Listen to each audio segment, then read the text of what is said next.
This video is going to address adding fractions with unlike denominators. And you can see that I've written on the paper 5/12 plus 1/3. Before I can add these two fractions together, I actually need to make sure that the denominators, so 12 and 3, those need to be the same. You can't add these two fractions as is. You need to make sure that you have the same denominator for both fractions. And how I'm going to do that is looking for the least common denominator, okay? So what I'm actually going to do is take a look at 12, okay? And I want to see how I can, get both fractions to have the same denominator, okay? And what that's going to involve is looking for factors of 3, okay? So I'm going to try and see if somehow there's a factor of 3 that can get me close to 12, okay? Now, if I think about my facts here, I'm going to show you 3, okay? Now, if I look at this sheet I have here, I'm going to look at this and say that 3 times 1 is 3.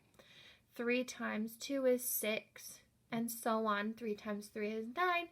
And finally, if I'm looking, I get 3 times 4 is actually 12. I'm going to circle that and make a note of that.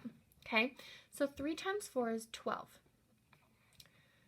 So let me rewrite 1/3 down below and show you this.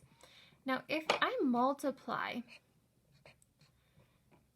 my denominator by 4, I have to multiply my numerator by 4, okay? So, like I said, 3 times 4 is actually 12. 1 times 4 is 4. So that gives me 4/12, which is still equal to, it means the same thing as 1/3.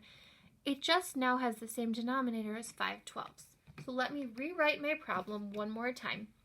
I'm going to use 5/12 plus, using my new fraction, 4/12. My answer is going to be 9/12. You want to make sure that you simplify this too. Okay, so let me fix that so you can see. There we go. So you want to make sure you simplify this fraction. Okay, now I can tell you that we can absolutely simplify this. Now let's think about our factors again. 9 is an odd number, so right away I can tell you that 2 is not going to evenly divide into 9. So let's do 3. If I think about 9 divided by 3, I actually get 3. And 12 divided by 3 is 4. Okay, so my answer is 3/4.